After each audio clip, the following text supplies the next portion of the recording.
અમદાવાદ જ્યાં plane crash દુર્ઘટના ઘટે છે અને લોકોના જીવ જાય છે. હા, આ એ જ અમદાવાદ છે જ્યાં કાયદો અને વ્યવસ્થાના લીરા ઉડાડતા અનેક તથ્યો છે, અવારનવાર અકસ્માતો સર્જે છે. આ એ જ અમદાવાદ છે જ્યાં મુખ્યમંત્રીના વિસ્તારમાં કોઈ પત્રકાર સત્ય બતાવવાનો પ્રયાસ કરે તો એના અવાજને દબાવવાનો પ્રયાસ થાય. આ એ જ અમદાવાદ છે જ્યાં પ્રધાનમંત્રીના આગમન પહેલા ભૂંડા વિકાસનું મરામત કામ કરી અને રૂડો રૂપાળો કરી દેવામાં. અને આ એ જ અમદાવાદ છે જ્યાં પ્રધાનમંત્રીના આગમનથી વિપક્ષના નેતાઓને નજરકેદ પણ કરવામાં આવે છે. આ બધા જે મહત્વના મુદ્દાઓ છે તેને લઈને આજે વિગતવાર વાત કરવી છે. નમસ્કાર, વાત વિગતવાર સાથે હું છું ભગવતી વિશાવડિયા.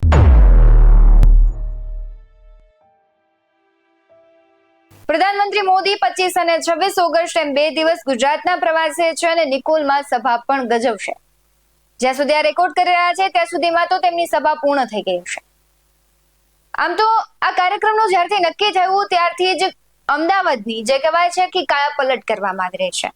અમદાવાદના જે રસ્તાઓ છે તેની મરામત કરવામાં આવી રહી છે.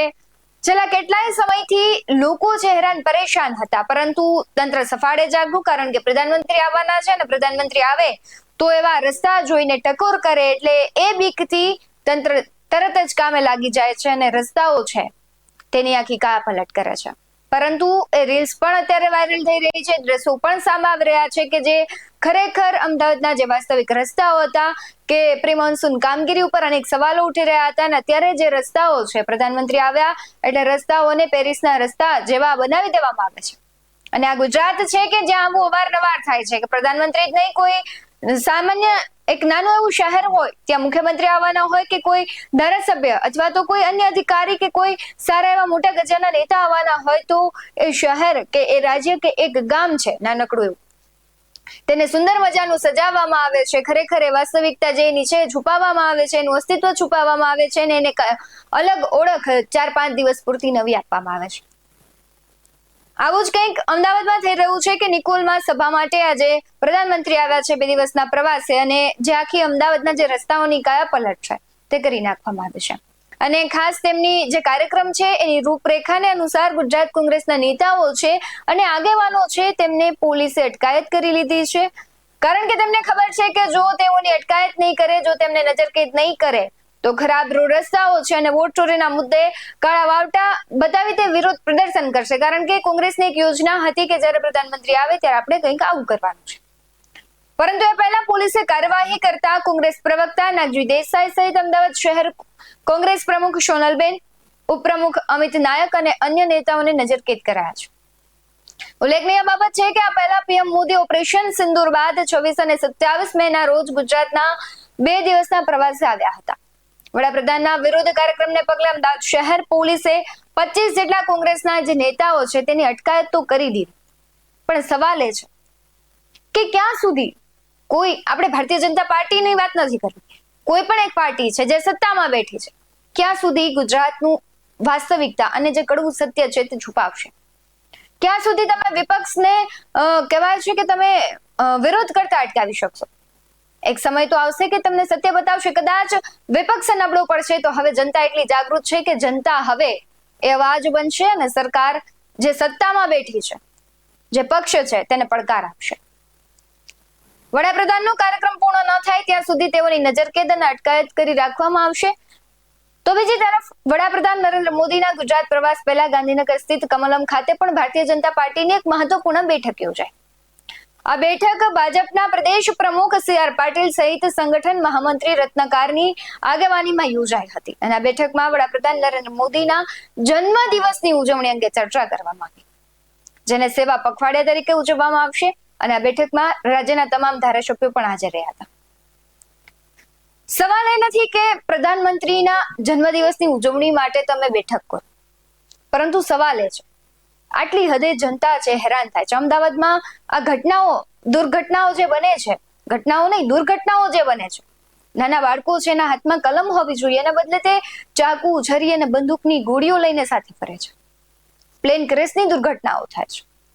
તથ્ય જેવા અનેક તથ્યો હજુ પણ રખડે છે અમદાવાદ શહેરની બજારોમાં કે જે યમદૂત સમાન સાબિત થાય છે. સામાન્ય જનતા ઘરની બહાર નીકળે છે તો હવે ડરે છે કે કોઈ એવો તથ્ય જેવો આવી જાય નહીં અને તેને કચડી ન નાખે. તો કેમ આવી બેઠક માટે CR પાટીલ કે ગૃહમંત્રી ખૂબ મોટી બેઠકો નથી કરતા? અમદાવાદના જે કહેવાય છે કે કાયદો અને નિયમ ત્યાં જે તેની દશા જોવા મળી રહી છે, તેના માટે કેમ વિચાર વિમર્શ નથી કરતા? અને વિચાર વિમર્શ કરે છે તો કેમ આટલી હદે પાલન નથી થતું કે મુખ્યમંત્રી કે પ્રધાનમંત્રી આવવાના હોય તો જલ્દી કામ થાય અને સામાન્ય જનતા છે તે આંદોલન કરે, ખુદ પોતાનો જીવ આપી દે ત્યાં સુધી કોઈ કાર્યવાહી જ ન થાય? અને આ બધાની વચ્ચે જ્યારે કોંગ્રેસ સવાલ ઉઠાવે છે અથવા કોઈ વિપક્ષની અન્ય પાર્ટી છે એ સવાલ ઉઠાવે છે તો તેના વિરુદ્ધ કાર્યવાહી થાય છે. ભાજપ સરકારની વિકાસની વાતો તો ભાજપ સરકાર કરે છે, આવું કોંગ્રેસ કહી રહી છે કે ભાજપ સરકાર વિકાસની વાતો કરે છે, પરંતુ રોડ, રસ્તા, ગટર અને પાણી જેવી પ્રાથમિક સુવિધાઓ આપવામાં નિષ્ફળ રહી છે.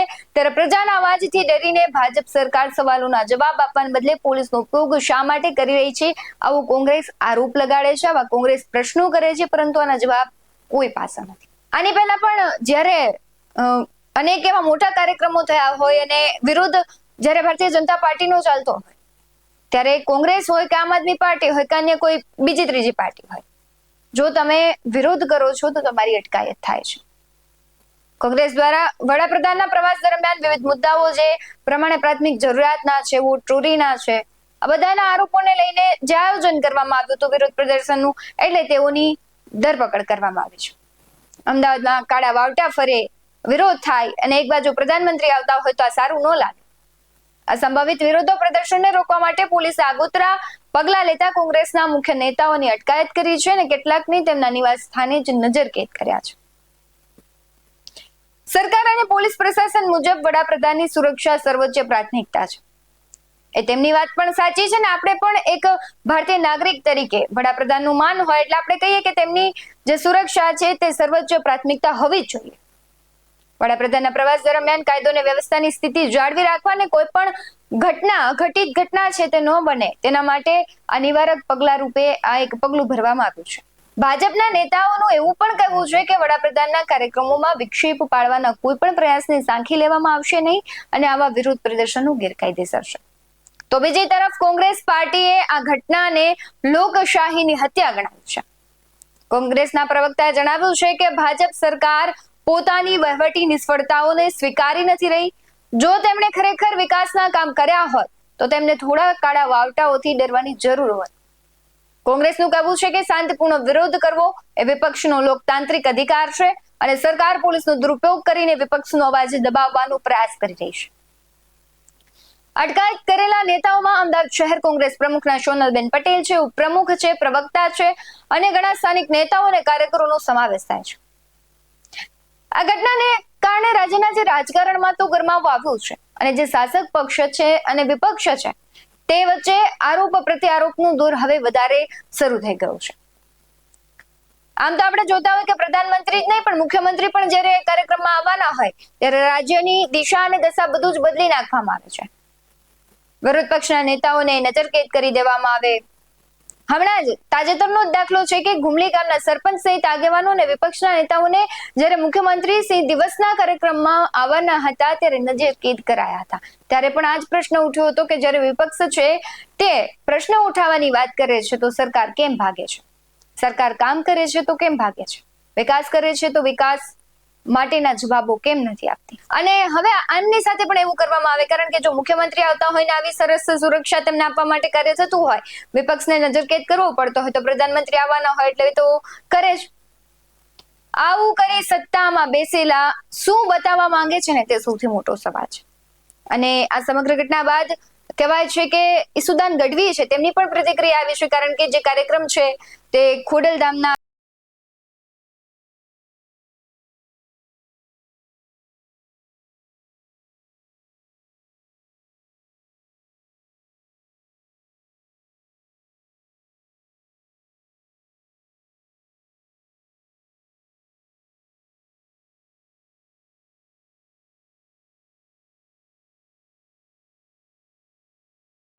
અમે આવકારીએ છીએ. આમ તો હમણાં 2 દિવસ પહેલા અમદાવાદમાં ફિલ્મી ઢબે હત્યા થઈ ગઈ. નરેન્દ્ર મોદીજીને કદાચ ખબર હોય તો ઈચ્છીશ કે કદાચ મિટિંગ લે મુખ્યમંત્રીની, ગૃહમંત્રીની, ચીફ સેક્રેટરીની કે આ ધંધા શું માંડ્યા છે ગુજરાતમાં, પણ નહીં કરે. એ તો નહીં કરે એટલા માટે કે એમને એવું થાય કે આ તો હત્યાઓ તો થતી રહે. એમણે મને એવી ઈચ્છા છે કે જે એક બાળકને 10મા ધોરણમાં બાળક ભણતો હતો એમને ચાકુથી એક બીજા બાળકે મારી નાખ્યા, હત્યા કરી દીધી સ્કૂલમાં. અને સ્કૂલ વાળા જોતા રહી ગયા. પ્રાઇવેટ સ્કૂલ છે. ભાજપે એવું કર્યું છે કે સરકારી સ્કૂલો બંધ કરી દીધી, શિક્ષકોની ભરતી બંધ કરી દીધી, જ્ઞાન સહાયકોના નામે ગતકડા કરવાના, એટલે ઓટોમેટિકલી પ્રાઇવેટમાં વાલીઓ વયા જાય, અને પ્રાઇવેટમાં વયા જાય એટલે પ્રાઇવેટમાં ટેક્સ ભરીએ છીએ આપણે આ સ્કૂલ હોસ્પિટલ જેવી સુવિધાઓ માટે, પણ પછી પ્રાઇવેટમાં આપણે બટકી જાય ને એમાં સુરક્ષા નહીં, લાખો રૂપિયાની ફી છતાંય એમાંય બાળકની હત્યા થઈ ગઈ. આજે લાખો વાલીઓ ડરી રહ્યા છે એના બાળકને સ્કૂલોમાં મોકલવા. નરેન્દ્ર મોદીજી શ્રદ્ધાંજલિ પાઠવશે કે નહીં મને ખબર નથી, મને નહીં લાગતું કે શ્રદ્ધાંજલિ પાઠવે, પણ ઠીક છે. પણ નરેન્દ્રભાઈ અહીંયા આવ્યા છે એ સારી વાત છે, એટલા માટે કે જો નિકોલમાં આવ્યા, મેં સાંભળ્યું કે વિસાવદરની ચૂંટણી જીત્યા પછી લગભગ નિકોલ છે એ સૌરાષ્ટ્ર પાટીદારોની આસપાસ વસતા નિકોલ રહે છે ને બધા લોકો આમ આદમી પાર્ટીમાં અત્યારે જોડાઈ રહ્યા છે. એટલે એમને હું ચક્કર મારી આવું તો આ કદાચ પાટીદાર સમાજ આમ આદમી પાર્ટીમાં જતા રોકે. એમ પાટીદાર સમાજ રોકાશે? જેમના દીકરાઓ તમે 14 ગોળીએ વીંધી નાખ્યા છે, જેમની દીકરીઓને તમે ઘરમાંથી કાઢીને તમારી પોલીસે માર્યું છે, એ સમાજ લડી શકે પણ ઝૂકી ન શકે. પણ છતાં એણે કોશિશ કરી. કેટલાક જ્ઞાતિના આગેવાનો અને ભાજપના જે પાટીદાર આગેવાનો છે એમને કોશિશ પણ કરી કે ભાઈ તમે ગમે તેમ કરીને ભીડ લાવો. અચ્છા, હું અત્યારે નીકળી રહ્યો હતો તો અમદાવાદથી તો એટલી બધી એસટી બસો ખડકાઈને પડી. મને વિચાર આવ્યું, એ નક્કી મેં કીધું આ પ્રધાનમંત્રીજીની રેલીમાં જતી હશે.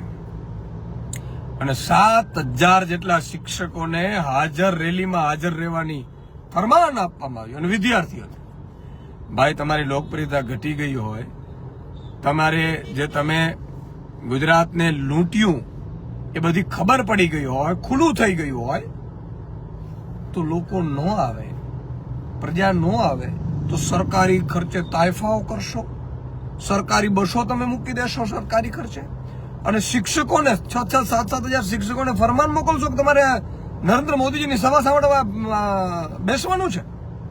વાહ!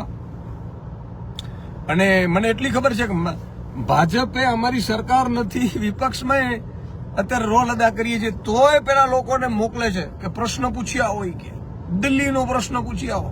ભાજપ વાળા નિમ્ન કક્ષાની રાજનીતિ કરે છે. નરેન્દ્ર મોદીને કોઈ પૂછશે કે નરેન્દ્રભાઈ ગુજરાતનું દેવું વધી ગયું છે, બેરોજગાર યુવાનો અત્યારે લાઠીઓ ખાઈ રહ્યા છે, જ્ઞાન સહાયકોના નામે ટેટ-ટાટ પાસ ઉમેદવારોની મજાક કરવામાં આવે છે, એમના સંતાનો મોટા થઈ ગયા છે, ટેટ-ટાટની ઉંમર નીકળી ગઈ છે, એ વાલીઓને તમે શું જવાબ આપશો? દોડે દાડે હત્યાઓ થઈ રહી છે, ફિલ્મી ઢબે અપહરણ કરીને એને હથિયારોથી કાપી નાખવામાં આવે, જાણે સાઉથની ફિલ્મો એવી રીતે બાળકોની હત્યાઓ કરી દેવામાં આવે, મહિલાઓ પર બળાત્કારો કરવામાં આવે. આ બધી સ્થિતિમાં તમને કોઈ પૂછશે ખરું નરેન્દ્રભાઈને કે ગુજરાતમાં શું માંડ્યું છે? આપે પ્રધાનમંત્રી તમે છો, અહીંયા તમે જુઓ ખેલ બધા કર્યા હતા તમે. મારી એક વિનંતી છે કે છતાંય પ્રધાનમંત્રી શ્રી ભલે આવ્યા, પ્રધાનમંત્રી શ્રી 3-4 વસ્તુનો જવાબ આપે. એક તો તમે દરેક જિલ્લાઓમાં સભા રાખો, ભલે તમારે અત્યારે ભીડ નહીં થઈ હોય, પબ્લિક નહીં થતી હોય, કારણ કે સ્વાભાવિક છે 25 વર્ષની એન્ટી ઇન્કમ્બન્સી હોય તમારી, અને તમને પણ હવે આગળ ચહેરો રાખશે કે નહીં એ ખબર નથી, બની શકે, એમાં કઈ વાંધોય નથી.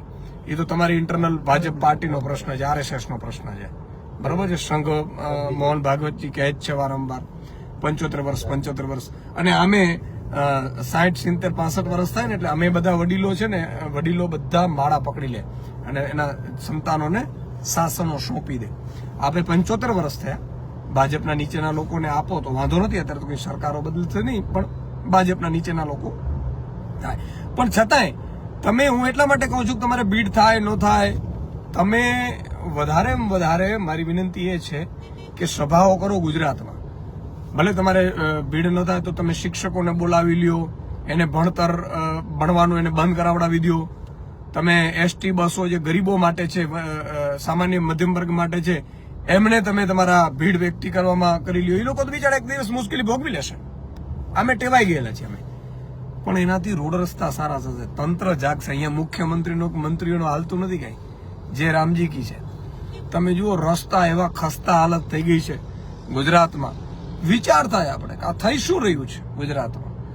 એક જગ્યાએ રસ્તો સારો નથી, કરોડો રૂપિયા લૂંટાય છે. અને બ્રિજ તો ભાજપના નેતાઓ નરેન્દ્રભાઈ એવું અંદરો અંદર વાતો કરે છે ને દીકરા સંતાનોને કહે છે કે બેટા આ બ્રિજની નીચે ઊભી ન રહેતી તું દીકરી કે દીકરા, કારણ કે અમારા ભાજપના બનાવેલા છે, ગમે ત્યારે પડે. આવી હાલત થઈ ગઈ છે. તો એના માટે પણ તમે એકાદ મીટિંગ લેશો એવી મારી વિનંતી છે.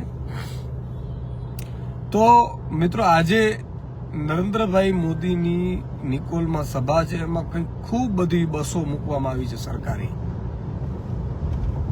પોતે પ્લેનમાં આવશે, લગભગ 8,500 કરોડ કે સમથિંગનો પ્લેન હશે. એક ચેક કરી લેજો, બહુ મોટું છે, વિશાળ. આ તમારા મારા ખર્ચે આવશે. એ ખર્ચ કદાચ એક દિવસનો ખર્ચો પ્રધાનમંત્રીનો ગણીએ તો મને લાગે છે આંગણવાડી બહેનોને પૂરતો પગાર 2 કે 4 વર્ષ સુધી આપી શકાય ને એટલું થઈ જાય. ઠીક છે, એ તો પ્રધાનમંત્રી છે ભારતના, પણ એ આવે છે નિકોલ ની આસપાસના વિસ્તારોમાં. ડોમમાં મેં જોયું યાર, રોડ બનવા માંડ્યા, ડોમમાં રસ્તાઓ બનવા માંડ્યા. આહા, વાહ ભાઈ વાહ. તમે તો જિલ્લે જિલ્લે મુલાકાત લો મારવાના, તો ભલે પબ્લિક થાય કે ન થાય, 2-4 લોકો 5 લોકો તો ગમે ત્યાંથી એ આવી જશે. અને બાકી શિક્ષકો ને વિદ્યાર્થીઓ તો છે જ, એને આદેશ કરી દો. તમારા ભાજપના નેતાઓની જે સ્કૂલો છે એને આદેશ કરી દો. અને વધારે તમે જાશો ને એટલે રોડ રસ્તા કમસે કમ બની જાય. મારા ખંભાળિયામાં બહુ હાલત ખરાબ છે. મારે લોકો ત્રાહિમામ પોકારી ગયા છે. અહીંયા કોઈ કામ કરતું નથી, અધિકારીઓ કામ કરતા નથી, એટલે રોડ રસ્તાની હાલત હોય. અચ્છા, એકવાર તમે છે ને ખાતર, જયારે ખેડૂતો ખાતરનું જે છાંટવાનું આવે ને યુરિયાને, તે દિવસે તમે એકવાર ચક્કર મારો. જે લાઈનમાં સવારે 5 વાગ્યાથી ઉભા હોય છે. એકવાર તમે ગોંડલ સાઈડ નીકળો, એપીએમસી બાજુ, ભાઈ શ્રી નરેન્દ્રભાઈ, સન્માનીય નરેન્દ્રભાઈ, 3-4 કિલોમીટર 5 કિલોમીટરની લાઈનો હોય, કોઈ લેવા વાળું ન હોય માલ, અથવા તો માલમાં એટલું વેઇટિંગ હોય. આ વ્યવસ્થા આપણે 11 વર્ષમાં કરી. તમને ખબર હોય તો નરેન્દ્રભાઈ, તમે અમારા પ્રધાનમંત્રી છો ને, તમે અમને વચન આપ્યું હતું કે ભાઈઓ બહેનો 1500 રૂપિયા કપાસનો ભાવ પોસાય, તમે 1200 ઠોકી દીધું.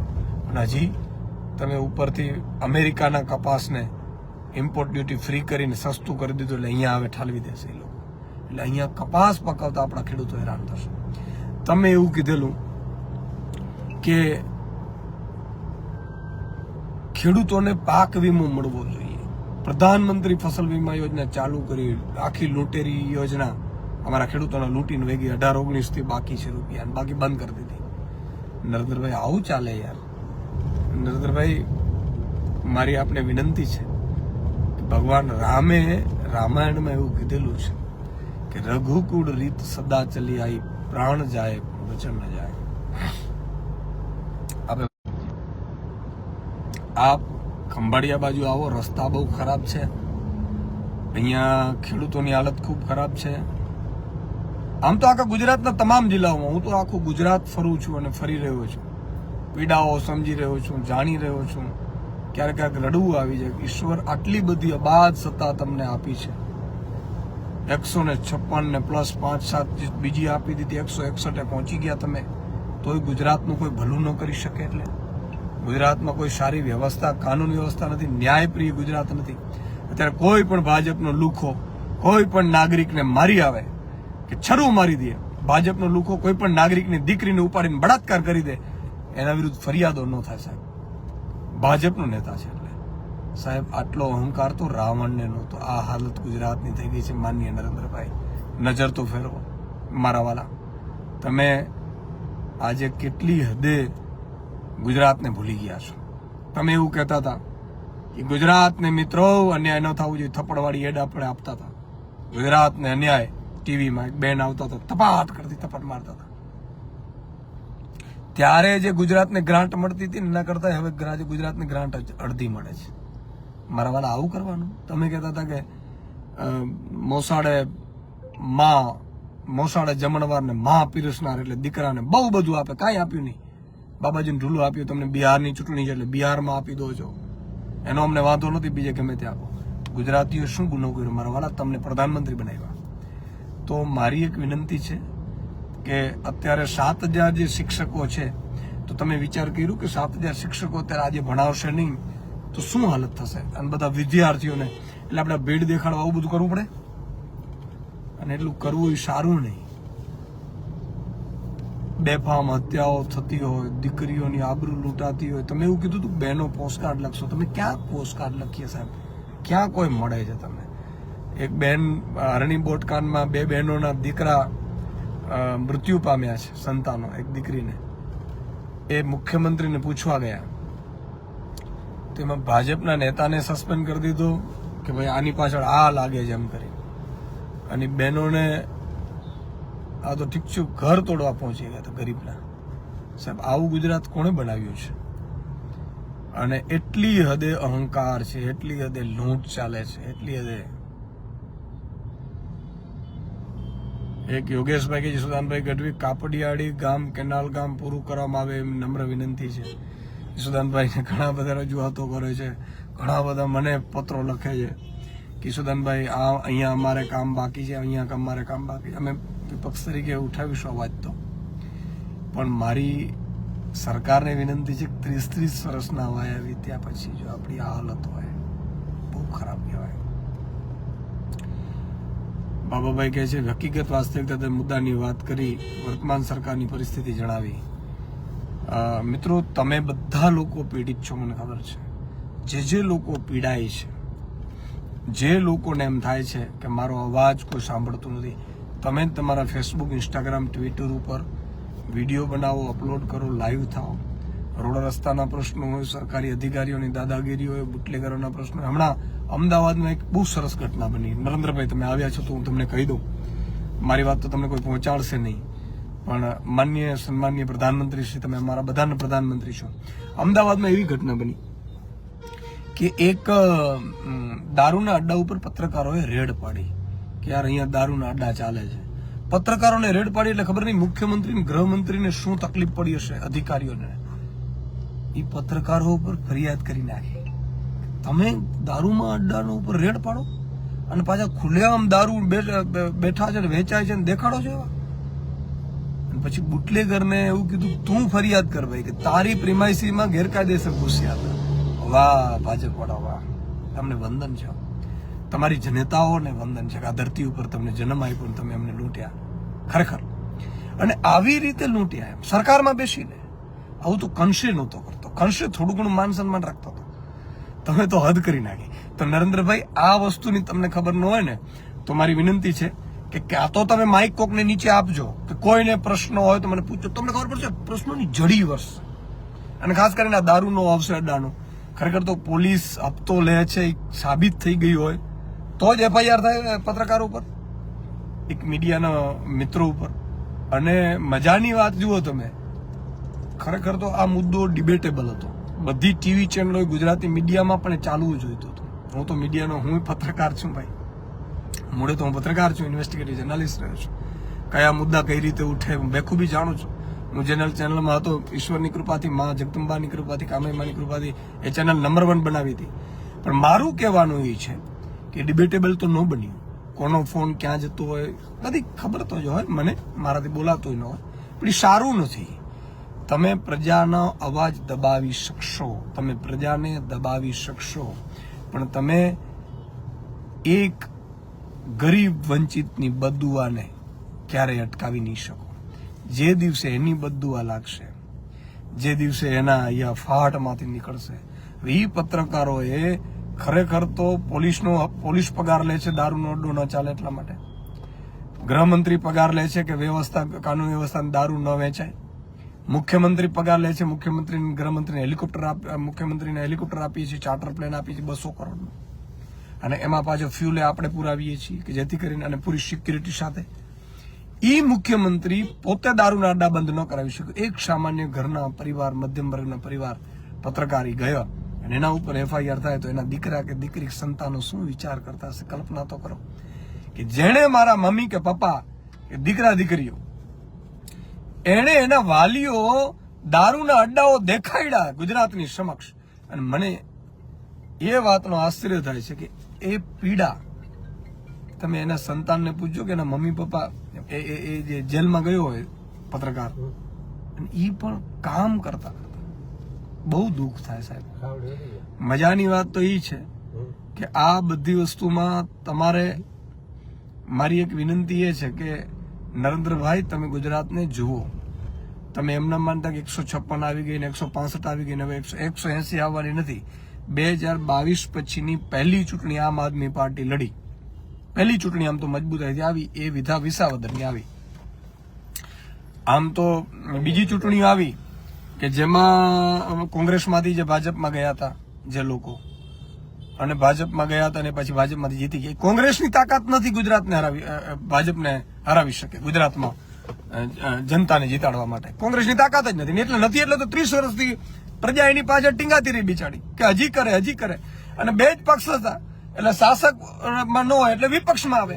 પણ મારી વિનંતી એ છે કે આ જે આખી ઘટનામાં તમે હાલત જુઓ, ગુજરાતની જનતાએ નક્કી કર્યું હતું કે અમારે ભાજપને હરાવી છે, ભાજપને પરચો દેખાડવો છે, પણ કોંગ્રેસ વાળા ફૂટી જતા હશે. એક કોંગ્રેસ વાળા કહે છે, અમને ખબર નથી, રાહુલ ગાંધીએ કીધું હતું. આપણે તો આમાં પડતા નથી કોણ કઈ પાર્ટીમાં હું કામ કરે. હું ઈશુદાન ગઢવી આમ આદમી પાર્ટીનો પ્રદેશ અધ્યક્ષ છું. આમ આદમી પાર્ટીને એક નેતા કઈ રીતે લીડર બને, કઈ રીતે મજબૂત બને, આમ આદમી પાર્ટીનો કાર્યકર્તા કઈ રીતે જાગૃત થાય, કઈ રીતે પ્રજાનો અવાજ ઉઠાવે, કઈ રીતે ચૂંટણીઓ લડે ને જીતે, એ માટેનું મારું લક્ષ્ય હોય છે. આમ આદમી પાર્ટીને મોટી કરી કરાવડાવી, ઈશ્વરે કરાવડાવી. હું તો નિમિત્ત બનું છું. આજે આમ આદમી પાર્ટી વટવૃક્ષ બની ગઈ ગુજરાતમાં. તો પહેલી ચૂંટણી આવી વિસાવદરમાં, જેમાં આમ આદમી પાર્ટીને ભાજપ સીધી ડાયરેક્ટ ફાઇટ કરી. 2022માં 6000 મતે જીતી હતી. એ ભાઈને એવું થયું કે હું તો મારા બરે જીત્યો છું. ઠેકડો મારીને ભાજપમાં ગયા. સરપંચની ઓકાત નથી રહી. આ જનતા છે, સરપંચની ઓકાત નથી રહી. જીતી બતાવે આવે ધારાસભ્ય ત્યાં. એ ભાઈ ટિકિટ નો આપી ભાજપે, એને લટકાવી દીધો. ઈશુદાન ગઢવી હોય, આમ આદમી પાર્ટી હોય, અરવિંદ કેજરીવાલ હોય, આમ આદમી પાર્ટીનો એક સૈનિક ખૂબ મહેનત કરીને તમને જીતાડે છે. અને તમે એમ સમજો છો કે તમે પ્રજાને દગો દઈને ઠેકડા મારી જશો ને તમે તમારા જીતી જશો ને આમ કરી નાખશો. હાલત ખસ્તા કરી નાખી. અને 6000 ની લીડ હતી ને 18000 લીડ આવી.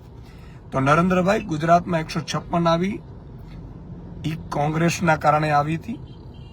હવે યાદ રાખજો, ત્યાં કોંગ્રેસની ડિપોઝિટ ડૂલ થઈ ગઈ વિસાવદરમાં. જ્યાં આમ આદમી પાર્ટી 182 ઉપર લડવાની છે અને તમામ વર્ગને લઈને લડવાની છે, આગામી તાલુકા જિલ્લાઓમાં લડવાની છે. અને લગભગ તમને મિત્રો આશ્ચર્ય થશે, નરેન્દ્રભાઈ તમને પણ, કે ગુજરાતમાં અત્યારે આમ આદમી પાર્ટીનો ડંકો વાગી રહ્યો છે. વિસાવદરની જીત પછી દરેક જગ્યાએ એમ કે છે કામ કરવાની તો વિસાવદર વાળી થશે, વિસાવદર વાળી થશે. એનો મતલબ એ છે કે એક વ્યક્તિ ભાજપને હરાવવા તત્પર બનીને આમ આદમી પાર્ટીના ઝાડુને જીતાડી અને ગંદકી સાફ કરી નાખશે.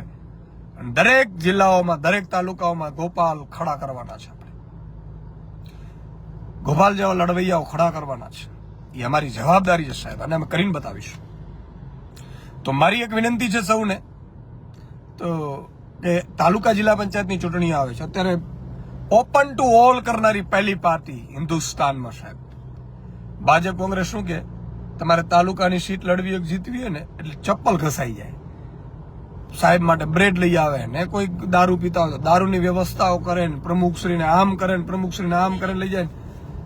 અહીંયા કોઈ પ્રમુખશ્રીને કાંઈ ચાપલુસી કરવાની જરૂર નથી આમ આદમી પાર્ટીમાં. મિત્રો, તમે લડવૈયા છો, તમે લડવા માંગો છો, તમે પ્રજા માટે લડો છો, પ્રજા માટે લડવું છે.